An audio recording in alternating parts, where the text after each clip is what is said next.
Yo, what's up my homies, this is OC Gang, so a brand new video, and today is another Ships of War collection. Today is issue 14, and this is HMS Nelson. Rodney class battleship, I'm not sure, whatever. I really preferred Rodney to Nelson, but oh well. They've just decided, oh, we'll do Nelson first before they re-thingy it and repaint it and then just sell it again. So anyway, let's take a look at her. So obviously, she's not a very good looking ship in my opinion. I'm sorry, she's got very tall masts, that's one thing for sure. But I mean, 1941 she was built. But let's take a look at her.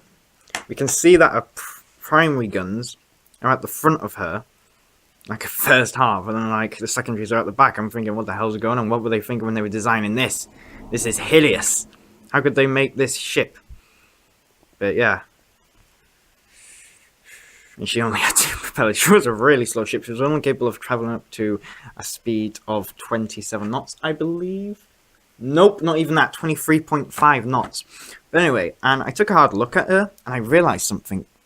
Is that her hull is the exact same as that as her. Oh, that was close. The King George V class battleships. Because look, we can see that if we see those points there, they're actually the same length. In general, they're the same length. The only difference is a bow on Prince of Wales, and really. And then what happened was that turns out the British didn't know which ones to make. They anyway, I'll explain that at the end, the difference between the two ships. But let's just look in the magazine, shall we? So anyway, here's the front cover. We've got a picture of her because you know she didn't get sunk. HMS Nelson. Wow. The next issue we've got the French battleship Dunkirk. I don't know how to pronounce it. And so this is all about the launch and everything. They only had two of them, I believe. Oh, the Nelson class. That was, yep. That was, Nelson and Rodney.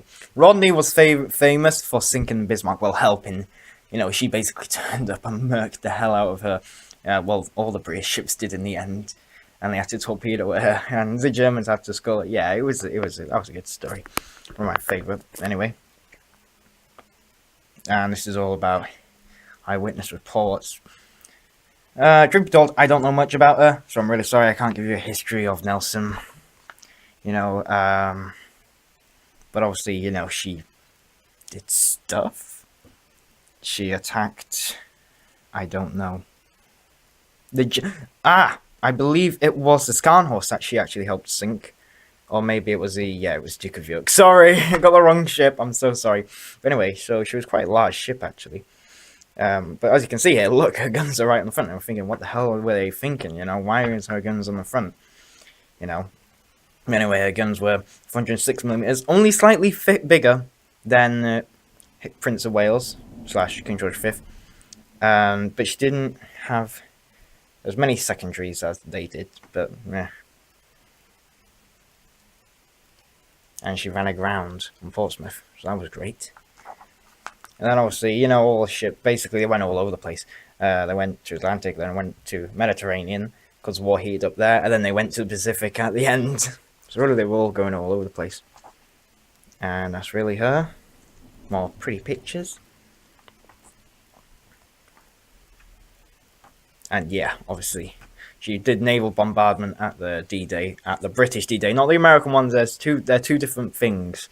The American ones are the ones you see in Saving Private Ryan when they'll go ah, and the British ones were completely different. We did ours different. We attacked on all sides. The Americans just sent one. If you thought that was bad, you should see the Battle of Iwo Jima. And then after that, she was just doesn't really say, but she was scrapped really. Her and her sister were scrapped, and that's really it. And next issue we've got Dunkirk. But anyway, as I was saying about both ships. If we take a look at where the primary guns are, we can see that Prince of Wales / King George V has her guns placed at the front and back. That's because if she's coming along the side, she can get all her guns in range. Right? Disadvantage is if she's coming from the front, she won't get her back gun in range. So the British came up with a solution. Oh no, I just broke her mast. Sorry. And the solution was put all the guns at the front. And that's what happened, you know. So basically, no matter which angle she's coming from, all her guns will be able to fire. And that was really their plan, really. I don't know why the secondaries were placed at the back, though. Oh well. But yeah, and that's really HMS Nelson. I don't really know much about her, really, and I don't bother reviewing the box, but anyway. But I need to repair my Prince of Wales really quickly because I've just broken her mast. So anyway, I hope you enjoyed this video. Join me next time when I'll be doing the French battleship Dunkirk. And as always, peace out my homies.